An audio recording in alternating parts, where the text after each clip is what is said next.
বন্ধুরা, আপনারা hybrid variety জবা গাছের মধ্যে কি করে পরিচর্যা করবেন এই শীতের মধ্যে, এবং সেই সমস্ত গাছের মধ্যে অসংখ্য পরিমাণে কুড়ি এবং ফুল কি করে প্রাপ্ত করবেন। তো আজকের এই ভিডিওর মধ্যে আমি আপনাদের সঙ্গে এমন একটা টোটকা, এমন একটা টিপস শেয়ার করতে চলেছি। যদি আপনারা একবার গাছের মধ্যে সেই সমস্ত জিনিস করে ফেলেন, তাহলে কিন্তু অবশ্যই গাছের মধ্যে কুড়িয়ে ভরে যাবে এবং খুব সুন্দর রেজাল্ট দেবে। অনেকে বলছে ওদের গাছের মধ্যে কুড়ি নেই, ফুল নেই, গাছের পাতাগুলো ঝিমিয়ে যাচ্ছে, হলুদ হয়ে ঝরে পড়ে যাচ্ছে, কি টোটকা ফলো করবো। তো বন্ধুরা, সমস্ত টোটকা ফলো করার আগে কিন্তু অবশ্যই আমাদেরকে চেক করতে হবে গাছের মধ্যে কোন জিনিসের এখন প্রয়োজন। তো এখানে দেখেন কুড়িয়ে কিন্তু নিয়মিত ভরে ফেলছে গাছ, ছোট ছোট কুড়ি কিন্তু অগণিত এসছে। তো বন্ধুরা, ভিডিওটা একদমই স্কিপ করবেন না। যারা নতুন এসেছেন আমার চ্যানেলের মধ্যে, অবশ্যই আমার চ্যানেলটিকে সাবস্ক্রাইব করে আমার পাশে থাকবেন, কারণ এটা আমার নতুন চ্যানেল। আপনারা যদি অল্প আমাকে সাপোর্ট করেন, আমি এগিয়ে যাওয়ার সাহস পাবো। তো বন্ধুরা, ভিডিওটা স্কিপ করে অনেক গুরুত্বপূর্ণ জিনিস মিস আউট করে ফেলেন। চলুন এবার ভিডিওটা শুরু করি।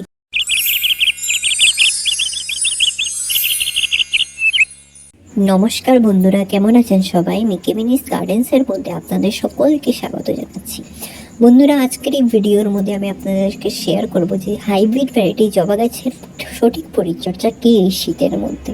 কারণ এই শীতের মধ্যে কিন্তু হাইব্রিড ভ্যারাইটি খুবই ফেমাস গাছ। হাইব্রিড ভ্যারাইটি গাছের মধ্যে কিন্তু নিয়মিত ফুল আসবে, নতুন নতুন গ্রোথ হবে, ব্রাঞ্চেস হবে, বাগান একদম ফুটিয়ে রাখবে ফুলে।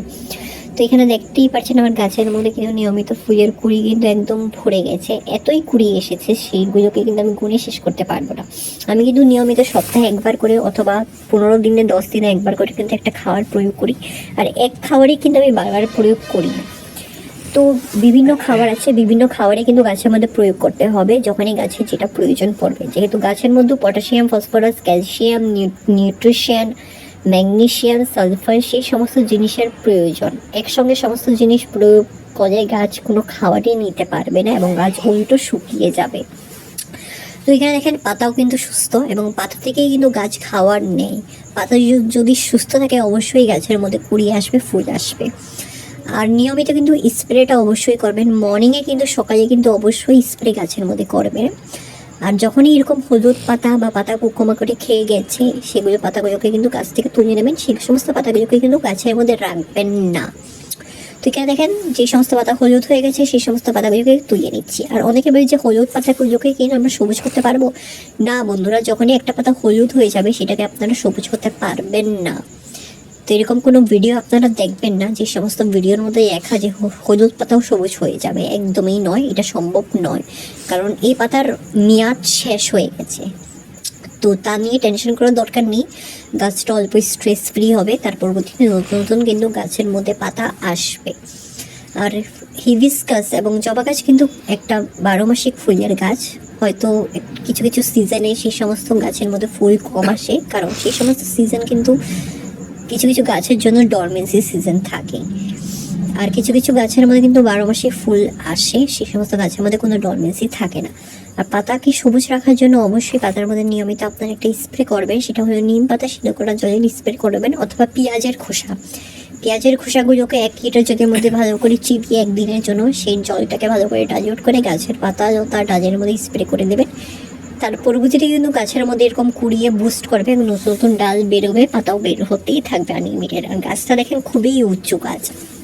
তো এই সমস্ত গাছ কিন্তু আমি নার্সারি থেকে এনে লাগিয়েছিলাম, ছোটো থাকতেই লাগিয়েছিলাম। তো নার্সারিতে যেরকম ফুটেছে, বাড়িতে লাগানোর পর কিন্তু আরও তীব্রভাবে ফুটছে। আর এই যে দেখেন ফুল ফুটে ঝরে পড়ে গেছে, সেই ডাটাগুলোকে কিন্তু গাছ থেকে ফেলে দিতে হবে। কিন্তু গাছের মধ্যে রাখা চলবে না, কারণ এই সমস্ত কিন্তু গাছের থেকে প্রচণ্ড নিউট্রিশন টানে। আর এই যে দেখেন বন্ধুরা, এই যে জিনিসটা নিয়েছি, এটা কিন্তু এখন ভালো করে জলের মধ্যে মিশিয়ে অল্পটুকু ডাইলিউট করার প্রয়োজন নেই, বাট আপনারা যদি চান ডাইলিউট করতে পারেন, অথবা না হলে এরকমই গাছের মধ্যে দিতে পারেন।